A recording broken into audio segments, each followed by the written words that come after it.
Thank you, Madam Chair. I hope you didn't miss me for very long. I apologize for stepping out of the chamber. But now I'm back.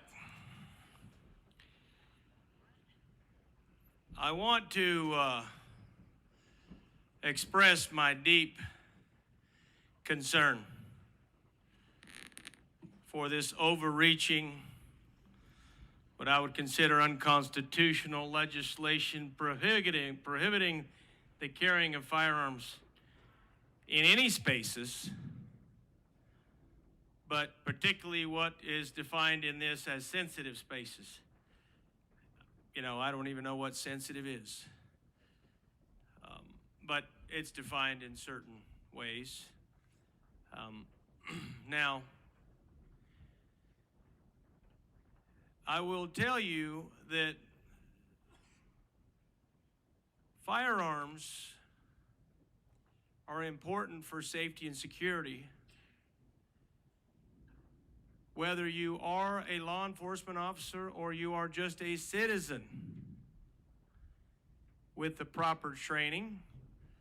And I understand our majority leader has been working on enhanced concealed carry, and we do have concealed carry. We do have many opportunities for training for responsible firearms owners.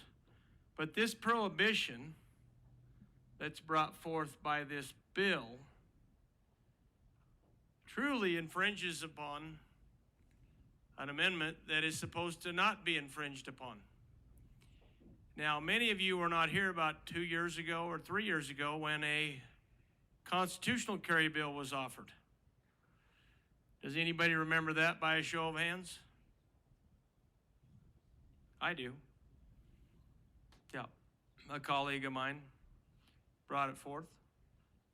That constitutional carry means you can carry anywhere, openly. Many states have constitutional carry. It might not surprise you as a rural legislator from the Eastern Plains, and I'm a big fan. And if I could constitutionally open carry in this chamber, I would. And all of you should not fear that. You should welcome it, because I would protect every one of you in a situation, even to my own demise, because I care about y'all on a human level. And most good people do. Those that carry, that are good, honest citizens, 99% of all citizens who carry concealed, open, care about their fellow human and humanity. And they will only use their firearm in a manner that is required. So with respect to this prohibition, you now deny every one of those people the opportunity to protect and defend everyone else from criminality. Because there are two kinds of people generally who commit crimes with firearms. The first kind, Madam Chair, the first kind is in fact a criminal. Someone, in almost every case, young or old, those that are wielding a firearm to commit a violent act, they know they're doing it. Either intentionally or unintentionally, they're doing it, and they know it's criminal. There are a few cases where it's accidental. Now, the one thing that concerns me with criminals is this, ladies and gentlemen. Most criminals that have intent to do harm, they like soft targets. Now, who in here can define a soft target? Because I'm about ready to get, thank you, gentlemen, my fellow veteran colleague and brother, Roundup Rider brother. Long live the American cowboy and his firearms. And I do ride with I've got a a rifle and a pistol. I ride with, I can ride with. But I'm not going to talk about that. But I do want to mention that when you're riding out in the country, they got these predators, apex predators. The worst one, and I may deviate a little bit about the prohibition here, but I do want people to know this. The worst apex predator that you can face a horseback when you're riding the range and you're trying to wrangle cattle is a puma. Representative Holtorf. Yes, ma'am. I've been giving you some latitude, but let's get back to the bill. Thank you, ma'am. I appreciate your leadership. I think I said that wrong, though, ma'am. It's a mountain lion. And they can jump you when you're a sow. Representative Holtorf. Yes, ma'am. We're going back to the bill. I just warned you, so let's go back to the bill. We're not talking about pumas. Yes, ma'am. Thank you for your leadership. Anyway, getting back to the bill.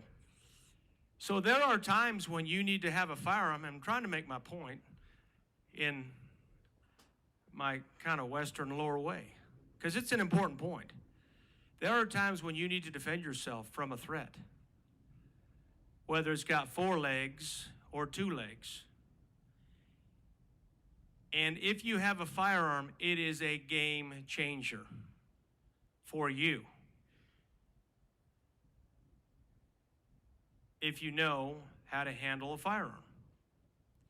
But more importantly, you can protect others. You can protect your fellow neighbor, friend, acquaintance. But if you prohibit this in these prohibition of carrying firearms in these sensitive places and spaces, then you can't. Now, the next subject I'm going to talk about is very sensitive because I mentioned soft targets. And even folks that have intent to do harm, that are mentally deranged and have mental illnesses, they are smart enough to identify a soft target. And they do. In gun-free zones, for example, in Boulder County, that criminal went to a gun-free zone that it was a soft target and exacted great harm against innocent people. Yes, with extreme mental illness, but also with the intent to do harm. And he knew what he was going to do at the time. Now, I've said this several years ago, and I remember former Representative Sullivan sitting right over there. Yep, I'm looking right where he was sitting. Representative Holtorf. Yes, ma'am. Let's proceed carefully here. Thank you. I do appreciate your leadership greatly.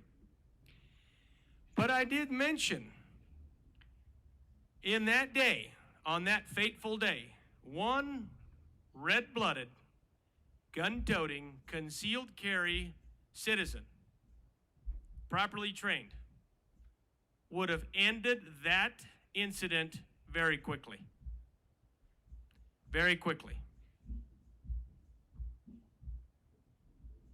In a manner, in my humble opinion, that would have been suitable to take care of the situation. Now, not everybody thinks like me. But I will tell you that I think it is noble to protect humanity, to protect others, regardless of race, creed, gender, sexual orientation, ethnicity, country of origin, because we are all humans. We are all humans and live in this world in the human race.